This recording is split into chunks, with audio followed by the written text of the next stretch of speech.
Jemaat Efrata yang diberkati Tuhan, Shalom. Berjumpa kembali masih di dalam rangka persiapan pemilihan majelis jemaat.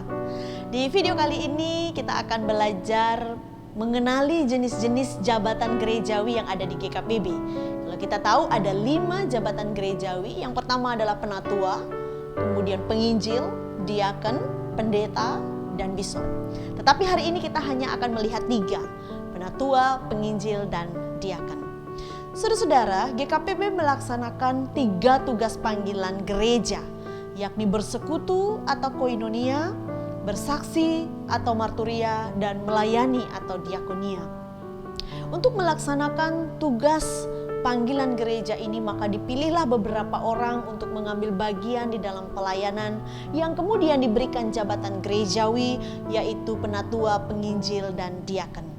Kemudian selanjutnya mereka akan dilantik oleh Majelis Sinode Harian menjadi majelis jemaat yang nantinya secara struktural akan mengatur setiap pelayanan yang ada di jemaat. Nah, saudara-saudara, kita akan melihat apa saja tugas dari ketiga jabatan gerejawi ini. Pertama, kita akan melihat tugas penatua.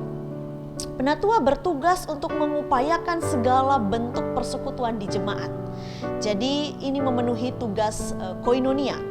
Seorang penatua patut mempunyai pengetahuan Alkitab yang memadai, sifat keteladanan yang saleh, setia, taat pada panggilan Yesus Kristus.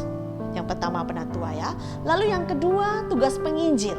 Penginjil bertugas mengupayakan terselenggaranya pemberitaan Injil atau kesaksian di tengah-tengah jemaat.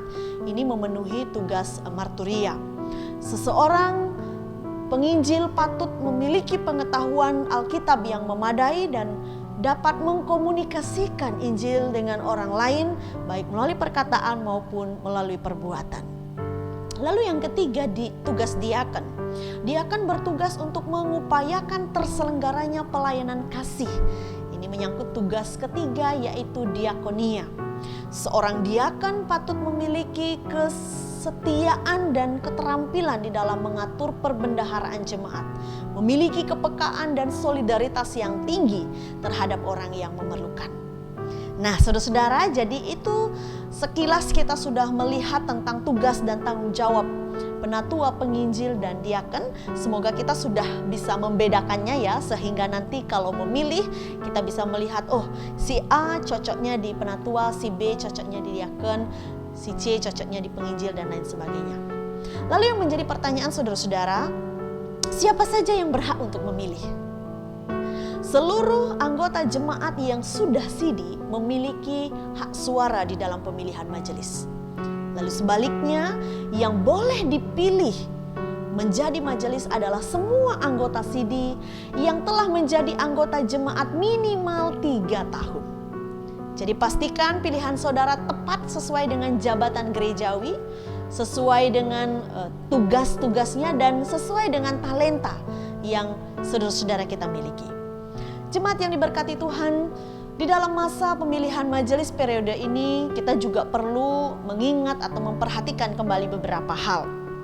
Yang pertama, kita perlu tahu bahwa kemajelisan itu terdiri dari pendeta, penatua, penginjil, diaken. Lalu mereka nanti akan membagi diri di dalam tugas struktural, baik di pengurus inti harian atau juga di dalam kategorial dan bidang yang ada. Lalu yang kedua tentang masa pelayanan. Periode pelayanan majelis itu 4 tahun. Boleh diperpanjang hingga 2 periode berturut-turut. Lalu setelah 2 periode mungkin istirahat sejenak. Setelah itu boleh dipilih kembali menjadi majelis. Yang ketiga, dalam pemilihan majelis kita juga perlu memperhatikan dari unsur perempuan dan pemuda. Ayo rekan-rekan pemuda, kita beri diri juga untuk melayani sebagai majelis. Yang keempat, jangan takut jika saudara-saudara dipilih dan dipercayakan Tuhan untuk melayani. Karena suara jemaat kita yakini sebagai suara Tuhan.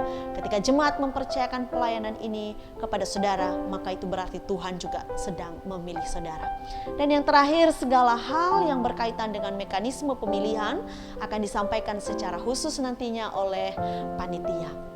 Saudara-saudara yang diberkati Tuhan, menyambut pemilihan majelis tahun ini, mari kita mempersiapkan diri dengan baik, berdoa dan meminta hikmat Tuhan, agar ketika kita memilih atau ketika kita dipilih, kita melakukan semua itu untuk Tuhan dan meresponnya dengan benar.